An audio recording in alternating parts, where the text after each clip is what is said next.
We work with UCI Services as managers of the Student Services and Support Team. And we want to welcome you to our UCI Services panel information session. We're really pleased that you could join us and thrilled that you have decided to continue your education at UC. Today's session will include both pre-recorded videos and this live panel presentation. I want to introduce you to Sarah and James right now. Sarah, could you say hello?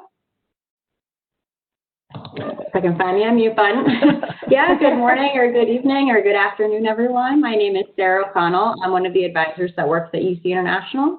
I'm going to be part of the presentation today, and we're just so happy you're here. So welcome to UC. And James, would you care to introduce yourself? Sure. Hello, my name is James Tenney. I'm the Associate Director for UC International Services, and I'm very excited that we're finally going to see some of you in the next few days and weeks as we get started with classes. So welcome. I'm glad you made it and you're here so far participating in this. Okay, great. So today we plan to answer questions regarding your immigration status and your options and rights as international students in the U.S. We will also connect you to campus and community sources that will help keep you informed, and we're going to share some event and workshop details that will help you thrive at UC and feel part of our Bearcat family. Fabulous. So again, I'm Lauren. I am going to be kind of your tech person today. So this is going to be general reminders for the session, and so this is just going to be how it's run to kind of give you the rundown so you feel very comfortable in this space. All right, and with that, I'm going to mute myself and hand it back to Lori. All right, so I think that we're ready for our video welcome. And so, Janet, if you can fire that up for us and share the screen, let's see what we've got. Welcome to the University of Cincinnati. As an international student, you are a valued member of our global community here at UC. Today, I'm going to introduce you to a little bit of your home away from home, that is UC International. So UC International is comprised of 4 units. We have our planning department, study abroad, international admissions, who some of you may have worked with, and the last, international services. We're here to help you throughout your educational journey at UC. Let's go check in with our staff at UC International and see how they can help you along the way.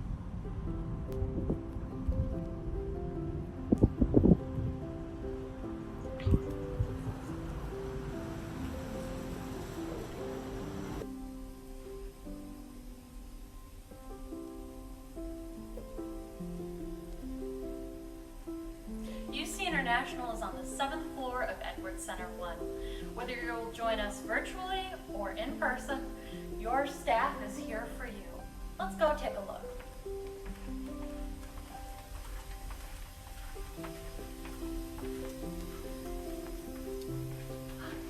Hi. Oh, hello. Oh, let me take off my mask. Hello, welcome to UC International. But if you come, you have to wear a mask. Come here. Welcome to Cincinnati.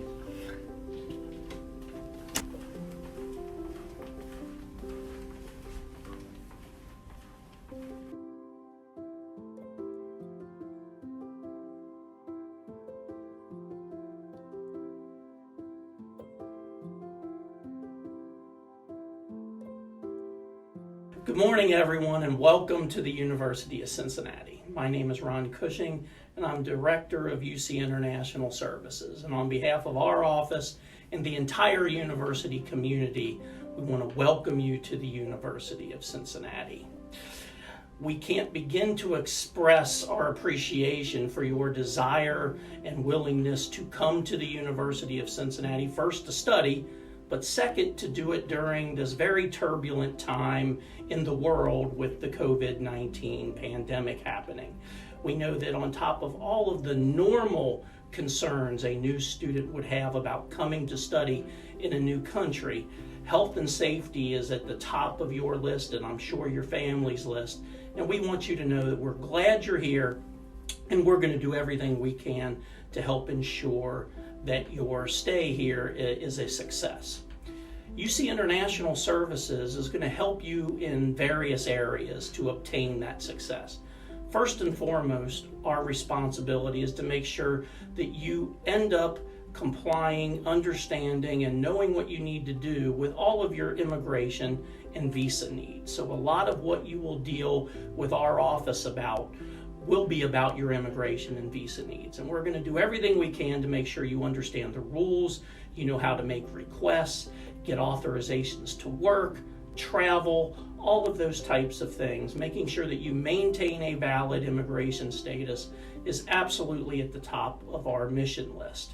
But we're also very concerned about your personal and academic success.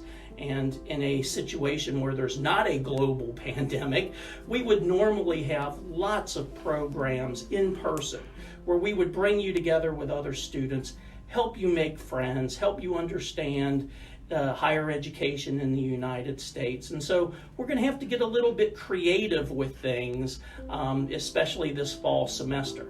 This welcome session is just one example.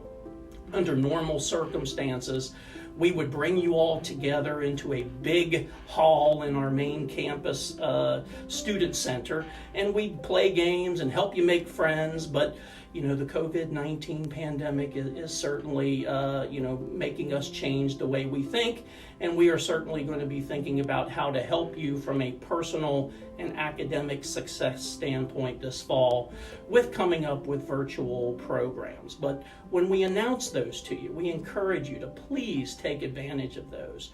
You know, they will absolutely help you succeed. You need to know that the journey you are about to embark upon is going to be very challenging. It will also be very rewarding, and we're going to help you meet those challenges and obtain those rewards. And so later on in this welcome session, you're going to hear many things from our staff about how you're going to interact with our office, make requests, participate in programs. Keep in mind that when we cover the immigration section, there are special rules in place for this fall because of COVID-19. And what we tell you is permissible this fall will change once we go back to normal operations. So make sure that you understand all of those types of things. But again, we could not be happier to see you here on campus. I look forward to the time when I can see, meet, and talk with you all in person. But until that time, welcome to the Bearcat family, and we're glad you're here, and we will do everything we can to help you succeed.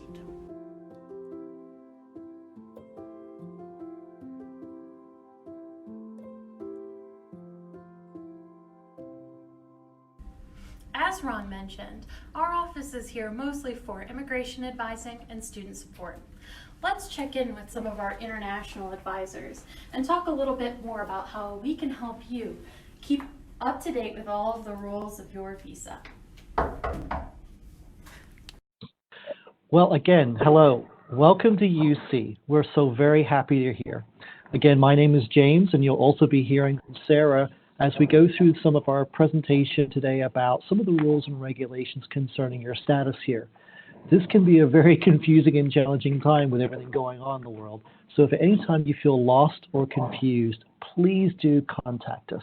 Our International Services website is a wealth of information, but also it has our phone number, which is 513-556-4278. Also, our email address is there as well, international.students@uc.edu. And so if you ever have general questions, please let us know. You can also come to our office to meet with what we call the advisor of the day. We always have an advisor in the office who can take walk-ins and meet with you to discuss some of your general questions. So before you came to UC or before the semester started, you've been using iBearcats Global, which is where you find most of our services are still located. Before you got here, you were using the limited services option. That's when you were using your M number, a PIN, and a date of birth in order to get into the system. Now that you're here and enrolled, you're going to want to use the full services option. You're going to log in with your UC username and password, you do with your UC email account or Catalyst or any of the systems at UC.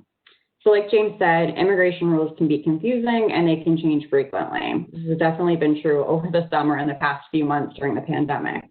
So today we're really going to try and make it clear what the rules are for fall 2020 Like James said, keep in mind some things may change for spring, some things may stay the same. We're here as a resource for you. So here are some of the key rules we're going to go over to keep in mind for this upcoming semester. First of all, maintaining your status through enrollment. As an undergraduate student, bachelor's, associate degrees, you must be registered for at least 12 credit hours per semester. Graduate students, master's, PhD students, DMA, you must be enrolled for at least 10 graduate credits per semester to maintain your immigration status. For fall semester only, you can take any number of online courses, but if you are a new student starting classes here at UC, at least one of those courses must be in person or a hybrid course. For those of you overseas, they of course can all be online. And this will all change at some point before spring. And so do stay tuned to our email address. But at some point, if you are struggling academically or you have a medical situation and you can't maintain your full-time enrollment, please let us know.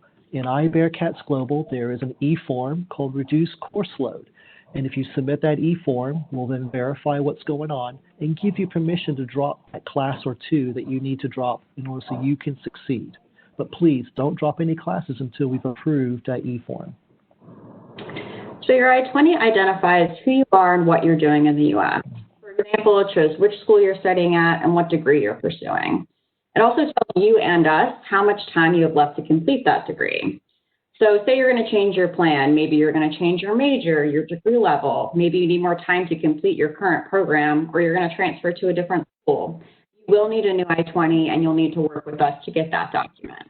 You can do most of these things by requesting them through iBearcats Global. This is really important to keep in mind if you need more time to complete your current program or degree. You have to submit an extension request before your I-20 expires. So it's always really important to look at that expiration date on your I-20 and be aware of what it is. Travel signatures. Some of you may actually want to go home at some point, maybe over winter break or in the future. This will require a travel signature to be placed on page 2 of your I-20. That travel signature is only good for 12 months, and so you'll have to do this periodically if you make multiple trips. And guess where you can request this?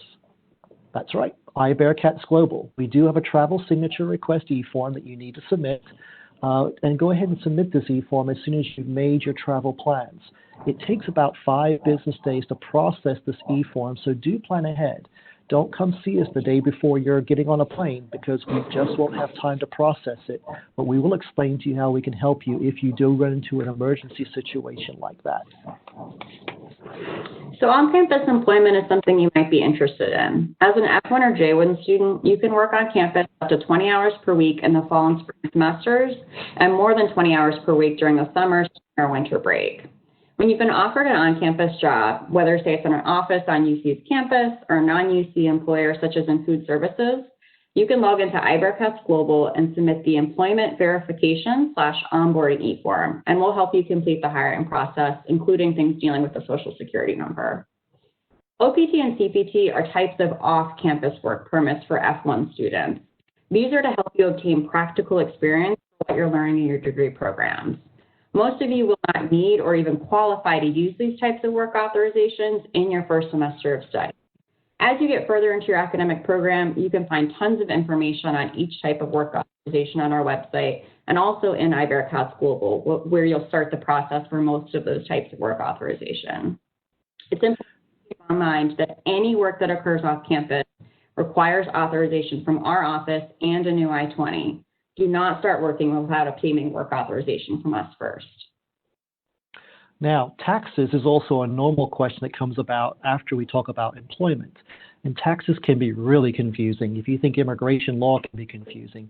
But the basic thing you need to know right now is that every year as an F1 or F2, you have to submit something called a tax return, which is you're returning a report to the U.S. government on how much you earned and how much you were taxed.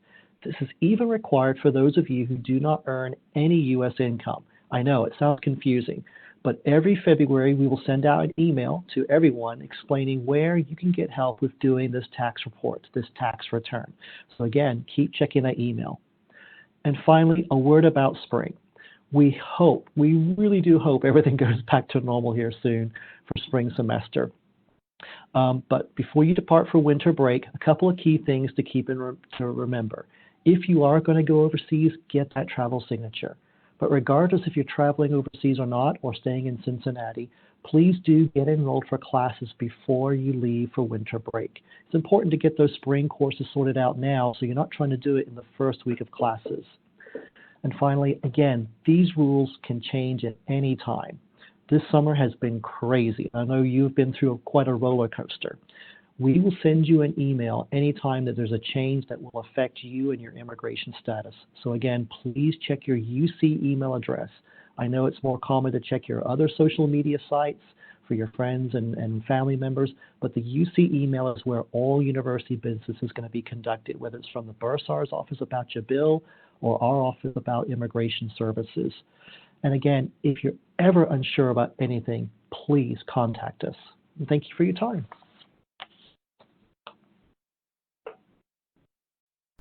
The UC International website is filled with tons of resources and information about your visa, the university, and more. If you ever have a question or want to know where to go, consider our website your first stop.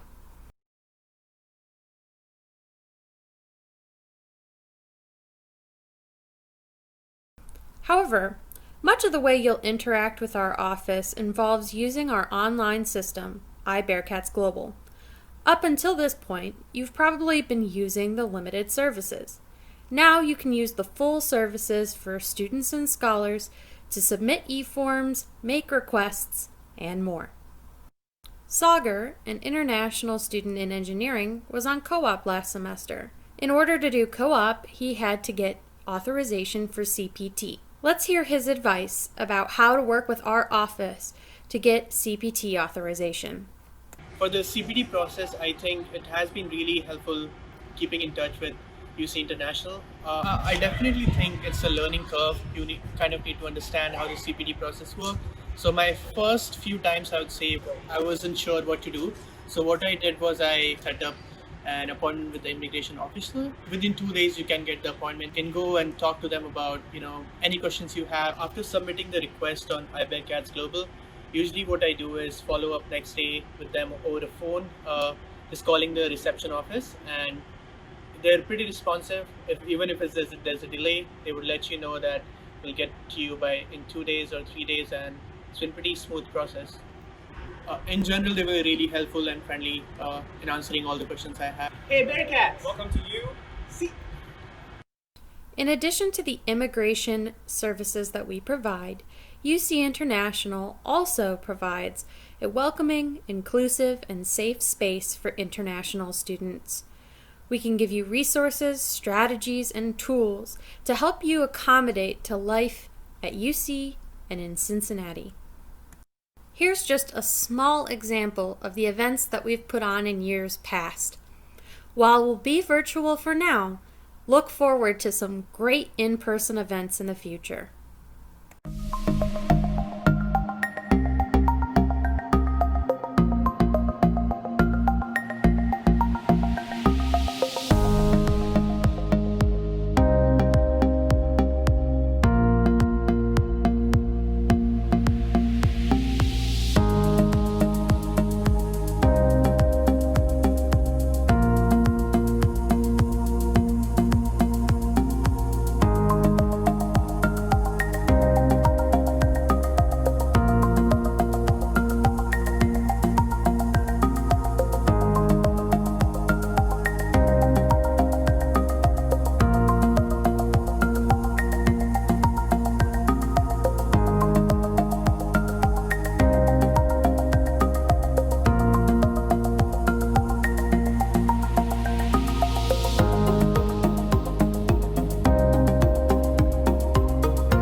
favorite part interacting with UC International and all the community around here was knowing someone from a country in Europe is equal to like traveling through their eyes and understanding how their country is.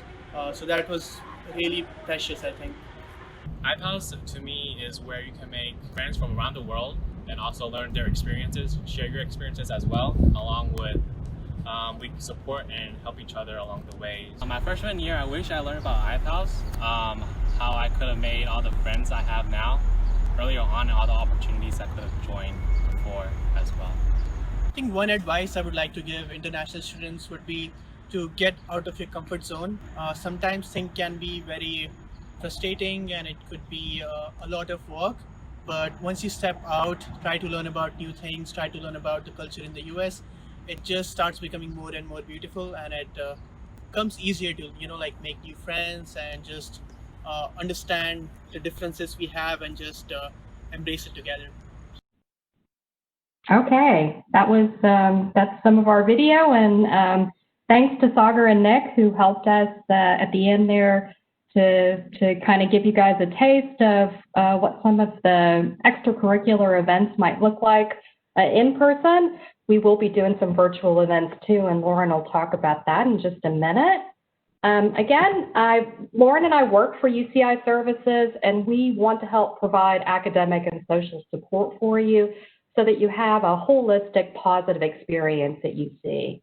And on our team, we also have 3 wonderful graduate assistants who you will meet at events and in our virtual spaces. They're a wonderful group of students.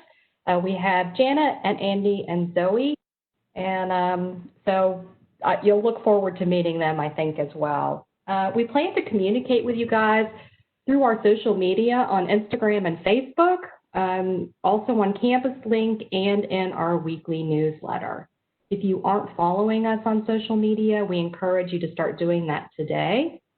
The weekly newsletter, it'll show up in your UC email inbox on Tuesdays. Lauren oversees mailing the newsletter, and the newsletter is going to include immigration updates, UCI event listings, campus and community resources and events, so you really should read it thoroughly every week. Yes, please, and because I email it, I especially like it. So I'm going to give you a little bit about the events and workshops that we're going to do. So everything this fall is going to be virtual, womp womp, but we're excited to bring this new type of programming to you to try to make it just an exciting and engaging space. We will be offering live or synchronous events like this is. Right now I am live coming to you, so that's a synchronous event. And we will do some things like pre-recorded or asynchronous events. For example, we're recording this today, and we'll put it out so people can interact with it asynchronously as well. We hope that through participating through these events and workshops and meetups, that you'll be able to feel connected to our campus community and informed about its opportunities. So links and access to these events and resources will be shared, of course, on our social media, on Campus Link, and in that weekly newsletter we send. Our student group is the International Partners and Leaders, or IPALs for short. You saw 2 of our glorious IPALs in that last video, Nick and Sagar. The IPALs include both domestic and international students, graduates and undergraduates, and they are on hand at all of our events, virtual and live, to be like a peer-to-peer welcome group. They're available for all of your questions. They're there for you to reach out to them, and they're there to make the space more welcoming. So if you're nervous about jumping into one of our events because you don't know anybody, you already know somebody. Just look for somebody in an IPALS t-shirt and they'll be there to help you. Let's see, we remind you that the IPALs, who are always going to be wearing their shirts and swag, it'll say IPALS directly on there. They're going to be hosting a welcome session this Thursday, August 20th, and we invite you to join us for that. Okay, great. Another opportunity we offer is that we host a weekly English conversation group. It meets on Thursday evenings, and you might like to attend. It's a casual opportunity to improve and practice your English, or you could act as a conversation partner to help others. It's a fun virtual space, and information on how you can join this group will appear in the newsletter. It's another really great way to meet new people. We would like to encourage you to reach out to us with any questions, and then just want to remind you again, stay in touch.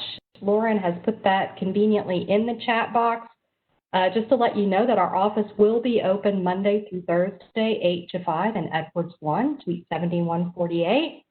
We always welcome you to call or email us, and you can see those numbers and the email address in the chat. Lauren mentioned that we do have a virtual Ask an Advisor hour twice weekly, Tuesday at 10 a.m. and Thursday at 3, both Eastern Standard Time.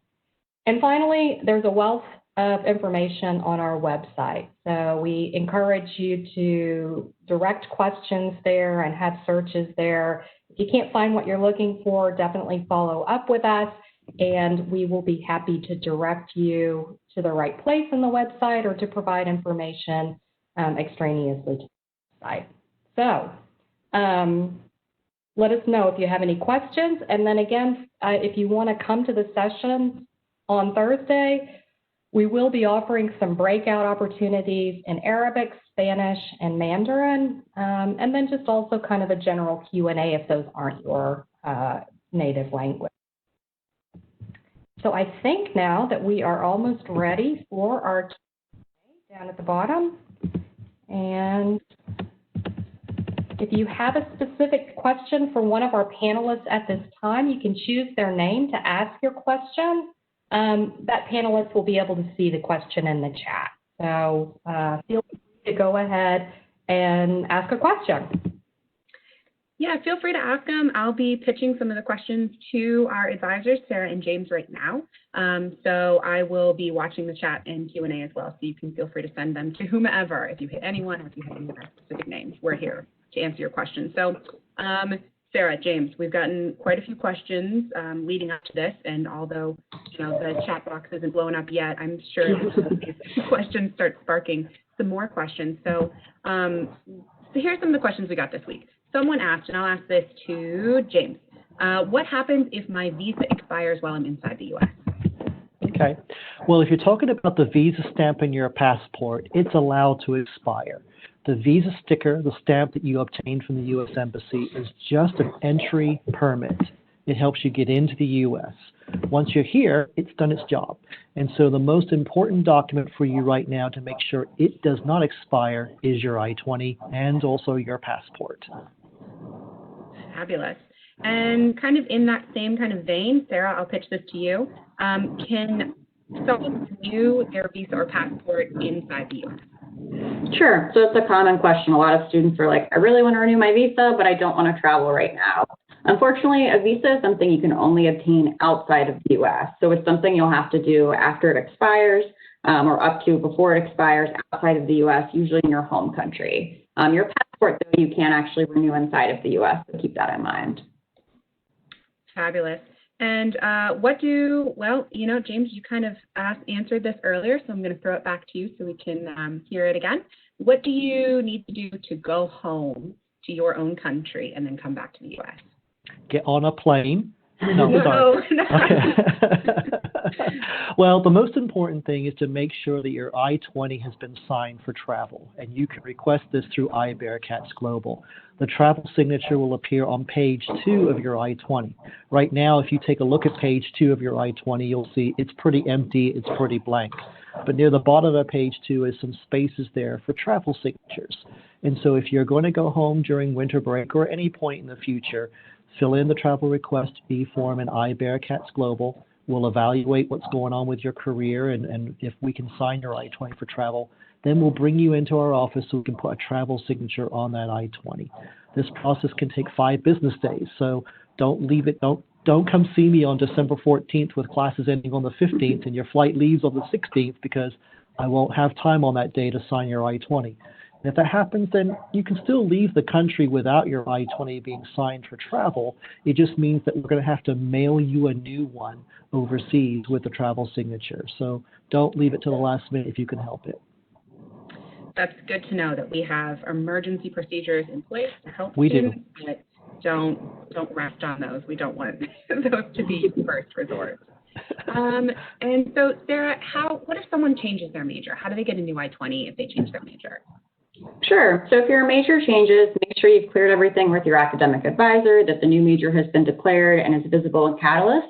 At that point, you can contact our office. You can easily email us and just say, hey, my I-20 has been updated, or I have a new major. Issue a new I-20 and have it to you within 5 business days.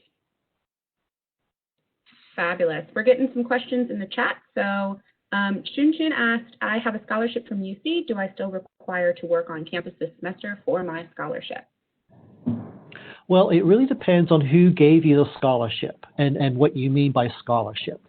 If it's an undergraduate scholarship, there is no employment requirement to maintain your scholarship. If it's a graduate scholarship, it should just be there as an award for you to apply to your tuition. But you may have something that's called an assistantship or a fellowship or something else like that that's attached to your scholarship award. And so if that's the case, check with your graduate program director to see, hey, I've got this scholarship. Am I required to work to maintain this scholarship? Technically, that shouldn't happen, but you may have a scholarship that's connected to an assistantship that where you do work on campus. And if you're going to work on campus, you may be in a virtual job. That's very true. You see a number of jobs recently that have transitioned to a remote style or a virtual style of work.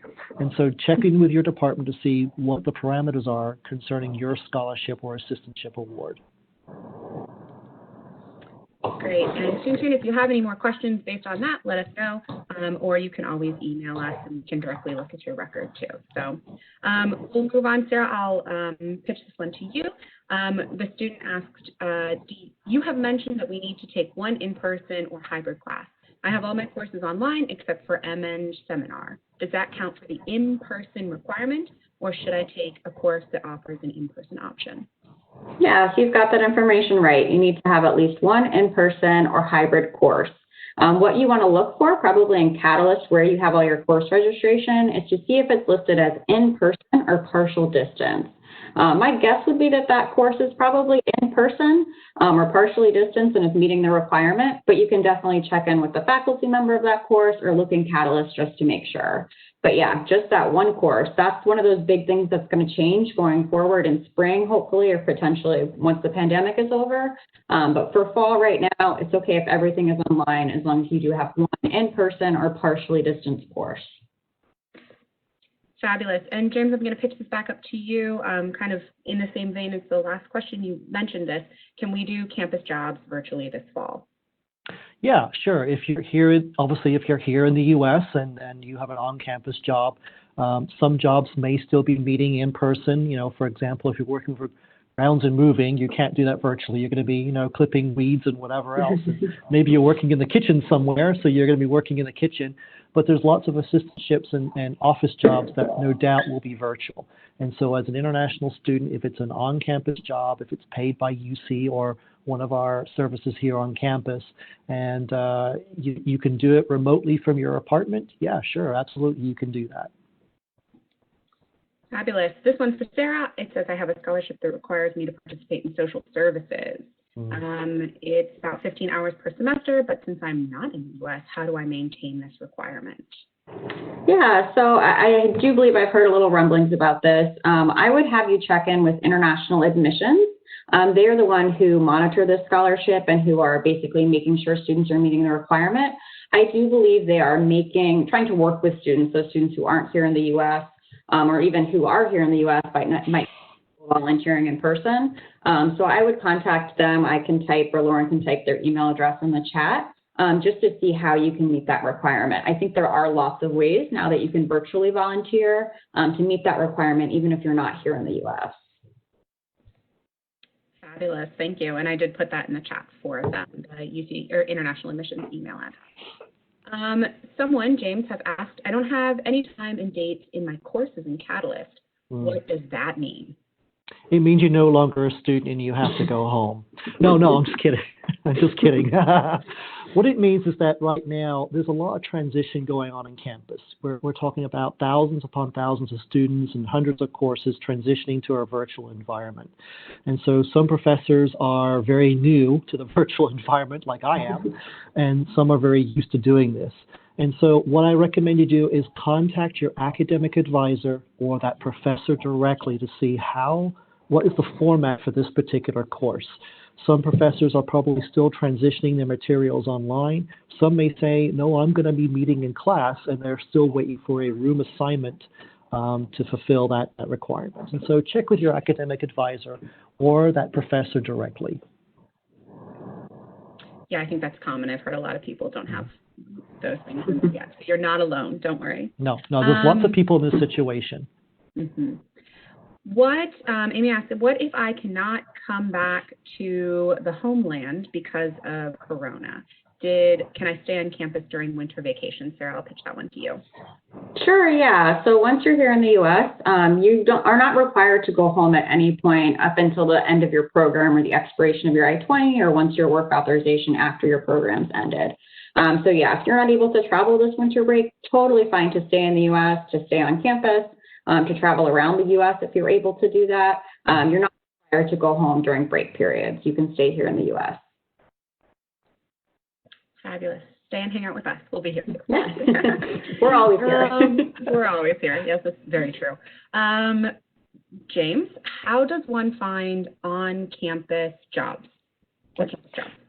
Sure. There are two main, there are two main ways. For a UC position, if you go to the uc.edu website and type in student jobs, it will take you to the human resources website, and that website has a whole bunch of jobs there for faculty and staff, but there's also a section there for student jobs, and so they'll have current listings that UC paid positions are available. You're eligible for any of those jobs except for any that are listed as federal work study. If you see one listed for federal work study, ignore that one. That's a U.S. government scholarship for U.S. citizens. And so that job is not going to be something you're going to qualify for, unfortunately. For all those other UC student jobs, you are qualified for. Now, there's another group of employers here on campus who are not UC employers. For example, we do have some food services here like Subway and Starbucks who are located physically on campus, and so they also qualify as on-campus jobs. You'll have to probably physically go to those offices, or rather those restaurants and fast food places, to check out to see if they have a website that you can log on to check out for current listings for those various different places. And so those are the two main ways you can find jobs here on campus. Fabulous. Now, I'm going to need both of your brain power for this because this one's going to be a little bit, I think, more hypothetical because we are still working in a current pandemic environment, right? So there's a very smart question here that says, all my classes are online this semester, but the student had their visa appointment in October. Are they going to face any problems while trying to get the visa, even though their classes are all online for the fall semester? James, I'll pitch that to you, I guess. Okay. So first of all, make sure that your I-20 has an October start date. I'm going to guess you're an engineering student because we do have some engineering students who are going to start around October 12th for their program of study. Now, engineering has assured us that not all those programs are going to be online. There's going to be at least one program, one course that will be in person or a hybrid once you get here. With that being said, that should not cause you an issue at the U.S. Embassy. And so when you do go to the U.S. Embassy for your appointment, you should have an I-20 with an October start date.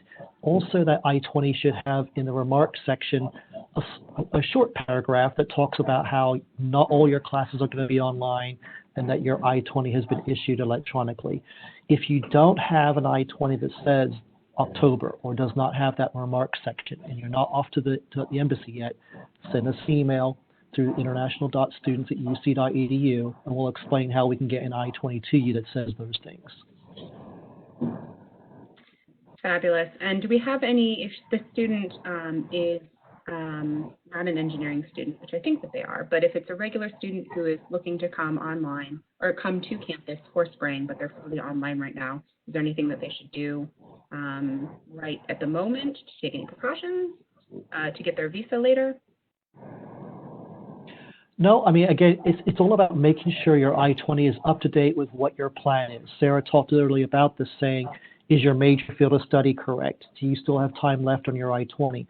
So if you're going to get a visa sometime in September, October, November, and you're intending to come in January, make sure that your I-20 has a January start date. Now, some students may get confused saying, but no, I'm starting classes now in August. Why should my I-20 have a January start date?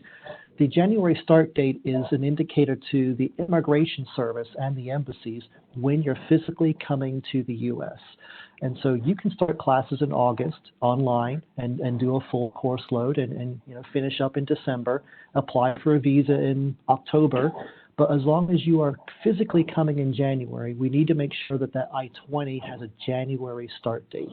And again, if you don't have that, we can make those arrangements for you to get an I-20 issued for that purpose. Fabulous. That brought a lot of clarity to the situation. Thank you for that. And then this will be for Sarah. This is kind of a 1-2 punch, and it's going to be about Social Security numbers. So if I get a job on campus, would I require a Social Security number while I'm not in the U.S.? And then let's say they continue that job, what do they do to actually get a Social Security number when they need it, and when do they need it? I don't know if I know the answer to the first question. I can do that. But I can definitely answer generally, if you get a job on campus, or say later on in your academic career, you're working on CPT, our office is going to help you with that process of applying for a Social Security number. A lot of students get confused and think, oh, I have to have a Social Security number in order to apply for a job. That's not the case. You actually have to have a job offer in order to get a Social Security number. So keep that in mind, that you do have to actually have the job before you can start the process. And then whether it's CPT or an on-campus job when you're here in the U.S., give you those documentations, the application, the letter from our office, and instructions on how to get the number. So I can definitely answer for in the U.S. virtually. Yeah. Well, what we said earlier about the on-campus jobs being virtual, you'll remember I said if you're in the U.S., you certainly can do a virtual on-campus job. If you're outside the U.S. and you've never been to the U.S. before, you won't be able to start that on-campus job virtually. You'll have to wait until you physically get here into the U.S. And so this is probably more of a question for the graduate students who may have assistantships who haven't arrived on campus yet. You will need to talk to your academic department to make them aware that even though virtual employment is a possibility, it's not going to be a possibility if you have not yet arrived in the U.S. And so see if they'll hold your assistantship until you can arrive in October or January, if you come in from one of those two particular terms. And then once you arrive, we can get you into the payroll system, help you get started on your job, and then help you apply for a Social Security number. Fabulous. We're coming up on probably the last couple of questions. Okay. So everybody, I'm going to ask that we kind of hold questions to the chat for right now because we want to get you to those breakout sessions that are happening at 9:30. So we'll take these last couple of questions. We'll give them the time that they deserve, but we'll give you instructions on how to follow up if you have more questions. So we have also another question. The updated I-20, is it enough to renew, wait a minute, hold on. Updated I-20 is enough to renew expired driver's license if visa is expired. So this is about getting a driver's license. And again, that was, is it enough to renew an expired driving license if your visa is expired? So yeah, you can renew your driver's license as long as you have a valid I-20. Even if your visa is expired, you can renew it. Like we talked about, an expired visa inside the U.S. is okay. So yeah, I'm guessing maybe you're a transfer student, maybe you have the new I-20 from UC, but your visa stamp and your passport's expired. That's okay. The new I-20 from UC should be what you need to renew the license. Perfect. And this is a student's first semester fully online. Do they need UC health insurance, James? Are they in the U.S. or outside the U.S.?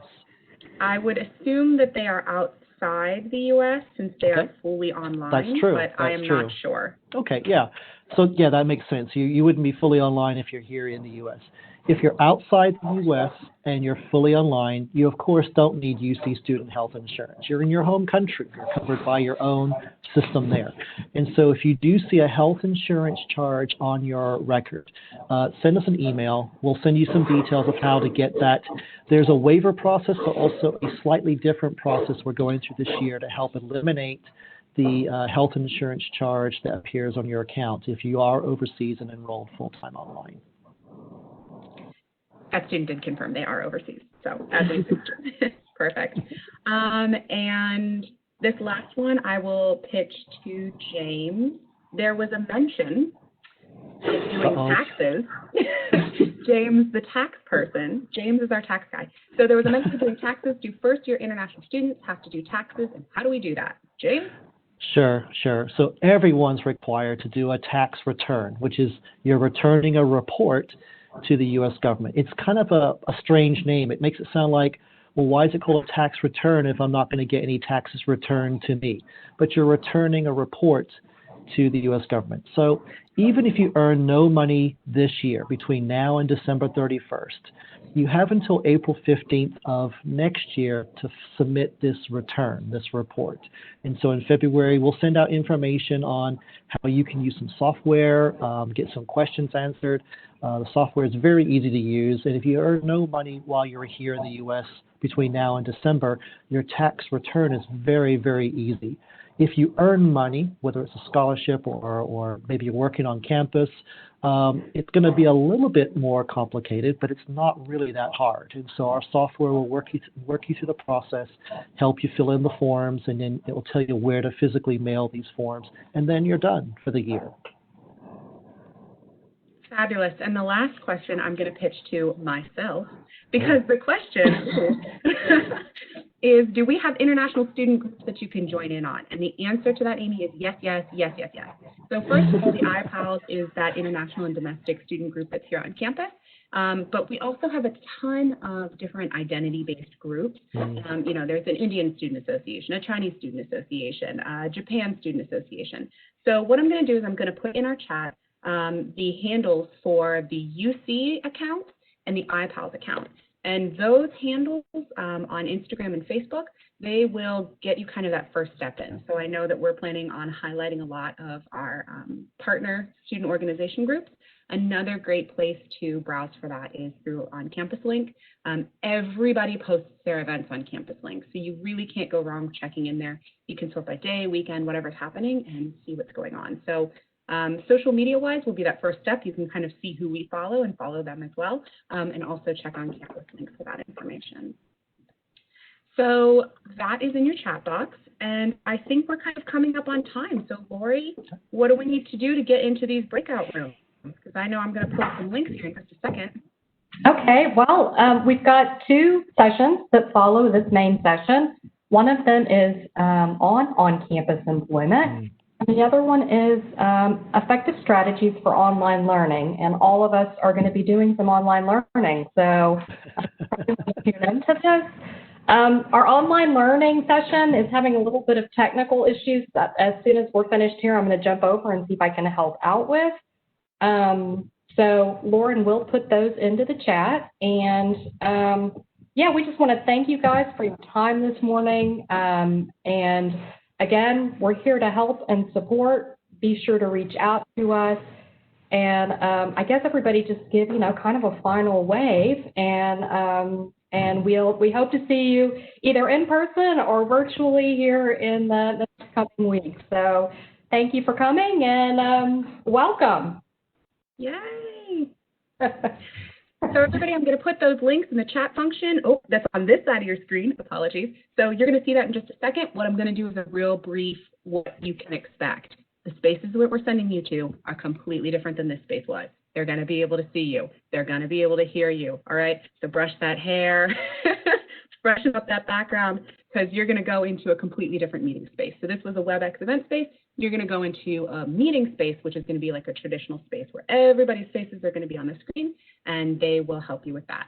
So again, I'm going to post those links over here. We're going to maintain this room for just a second. If you get into the other room and you find that maybe your video camera's not working or your audio's not working, that's probably because it's still connected or still maybe thinks you're on this one. We're going to be ending this space, so don't sweat it. It should just take about a minute, and then you'll be ready to go. You should still have the chat function and everything. They'll be doing their welcomes anyway. So they are now posted. The effective online strategy learning is there, and that's the one that's having a bit of a technical difficulty. Ironic, because it's the online learning one. And the on-campus employment one is ready and raring to go. What we will try to do is we will try to get these in the other spaces so that if you are in the on-campus deployment, feel that you've got what you needed, you can move over to the strategies for effective online learning. So if you have any questions, we'll maintain this space, but go ahead and click those links now, navigate over to those spaces. And if you're having any issues, send me a message and I'll get you that information shortly. Thank you. Morning or evening, depending on where you are in the world. My name is Lori Blanton. And this is Lauren Steinman. Wave, Lauren.